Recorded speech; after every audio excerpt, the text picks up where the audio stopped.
আসসালামু আলাইকুম রহমতুল্লাহ। সকলকে জানাচ্ছি নিউ সোনালী হাঁসের খামার অ্যান্ড হ্যাচারির পক্ষ থেকে আন্তরিক শুভেচ্ছা এবং অভিনন্দন। আশা করছি সকলে ভালো আছেন, সুস্থ আছেন। দর্শক, খামারিদের বিভিন্ন ধরনের চিন্তা ভাবনা থাকে, তাদের বিভিন্ন ধরনের টেনশন থাকে, দুশ্চিন্তার মধ্যে থাকে, অনেক ধরনের কিউরিসিটিও থাকে। আমরা চেষ্টা করছি নিউ সোনালী হাঁসের খামার অ্যান্ড হ্যাচারির পক্ষ থেকে আপনাদেরকে যথাযথ ভালো তথ্যগুলো, আমরা যে কাজগুলো করি সেগুলো আপনাদের তুলে ধরার। আজকে আপনাদের সাথে আলোচনা করব হাঁসের খাবার কত কেজি আমরা দেই এবং কতবারে খাবারটা দেয়া হয়।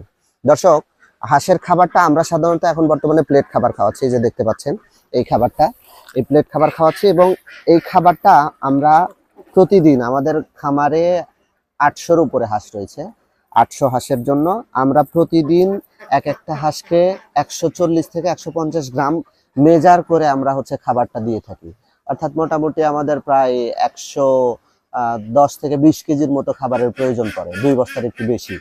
এই খাবারগুলো আমরা 3 বারে দেই।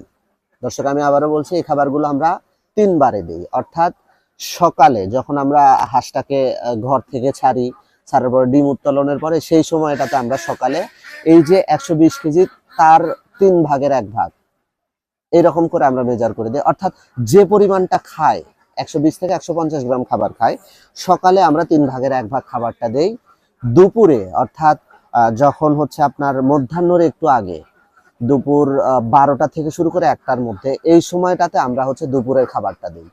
এবং সন্ধ্যার আগে অর্থাৎ 5টা থেকে 5:30টার মধ্যে এই সময় আমরা আরেকবার খাবার দিই। অর্থাৎ 3 বার আমরা খাবারটা দেই, যার ফলে হয় কি, হাঁস সুষম পরিমাণে খাবারটা পায়, অর্থাৎ সমান পরিমাণে পায়।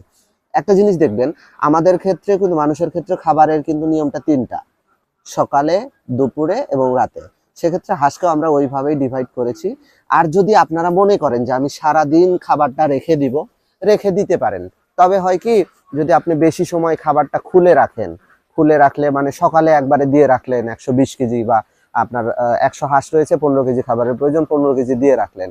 এই যে দীর্ঘ সময় খাবারটা যে থাকবে, এখানে অনেক সময় মাছি পড়বে, বিভিন্ন ধরনের টক্সিক পদার্থ সৃষ্টি হবে।